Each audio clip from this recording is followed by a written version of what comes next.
போன வீடியோவில் பார்த்தீங்கன்னா பீக்கிங்காய் வந்து நம்ம கடைஞ்சோம் சாதத்தில் பிசைஞ்சு சாப்பிட்றக்கு. அதோட தோலெல்லாம் வந்து நம்ம எடுத்து வைக்க சொன்னோம் இல்லைங்களா. இந்த தோலை வந்து இப்படி சுத்தம் பண்ணி எடுத்து வச்சுருக்கேன். ஒரு சிலர் வந்து தோலை சேர்த்துனா வந்து அதில் பூச்சி மருந்து அடிச்சிருக்கோம், அது எப்படி போகிறதுன்னு கேட்பீங்க. இது வந்து ஆர்கானிக்காக விளைஞ்சதுங்க, பூச்சி மருந்து அடிக்காமல். அப்படியே நீங்கள் காய் வாங்கிட்டு வந்தாலும் மஞ்சத்தூள் உப்பும் போட்டு கொஞ்சம் நேரம் அதில் ஊற வச்சுட்டு எடுத்து கழுவிட்டு இந்த தோலில் சீவி எடுத்து வச்சுட்டிங்கன்னா ஒன்றும் பிரச்சனை இல்லை.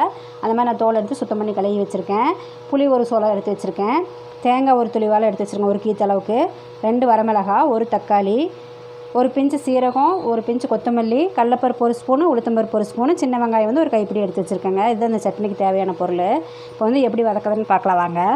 இப்போ அடுப்பு பற்ற வச்சிட்டேங்க, சட்டி காஞ்சிருச்சு. இப்போ கொஞ்சம் எண்ணெய் சேர்த்துக்கலாம். எண்ணெய் காஞ்சிருச்சு. இதில் வந்து சீரகம் மல்லியில் எடுத்து வச்சு இல்லைங்களா, அதை அப்படியே போட்டுக்கலாம்.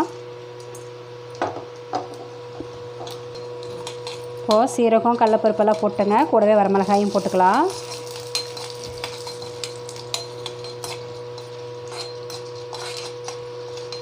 இது கூடவே பார்த்திங்கன்னா சுத்தம் பண்ணி எடுத்து வச்சுருக்கேன் அந்த பீக்கிங்காய் தோலையும் போட்டுக்கலாம்.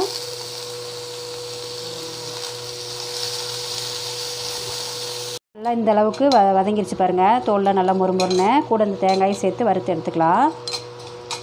ஒரு தடவை இப்படி கிளறி விட்டு எடுத்து வச்சுக்கலாங்க.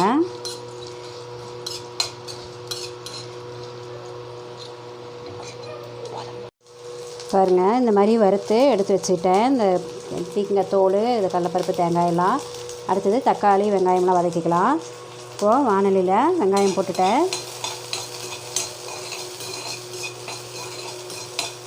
வெங்காயம் இந்த அளவுக்கு பாதி அளவுக்கு வதங்கினோடனே தக்காளி வந்து ஒரு தக்காளி நான் கட் பண்ணி எடுத்து வச்சுருக்கேன், அதையும் போட்டுட்டேன்.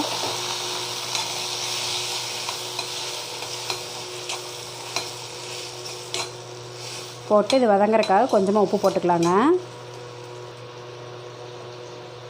ஒரு ஸ்பூன் உப்பு போடுறேன், சட்னிக்கு தேவையான அளவு போட்டு நல்லா இது வதங்கி வர அளவுக்கு வதக்கிக்கலாங்க. அவ்வளோதான். இதிலே ஒரு சொல புளியும் எடுத்து போட்டுக்கலாம்.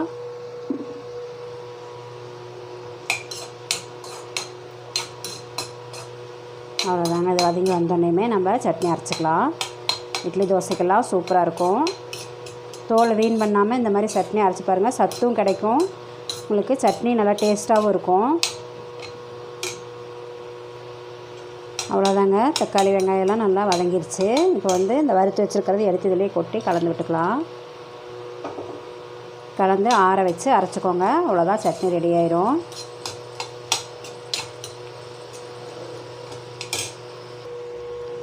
அரைச்சாச்சுங்க. இப்போ பாருங்கள், சட்னி வந்து நம்மளுக்கு இந்த மாதிரி வந்திருக்கு.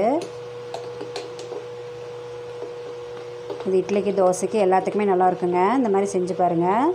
டேஸ்ட்டாகவும் இருக்கும், சுவையாகவும் இருக்கும். செஞ்சு பார்த்துட்டு கமெண்ட் பண்ணுங்கள். நன்றி, வணக்கம்.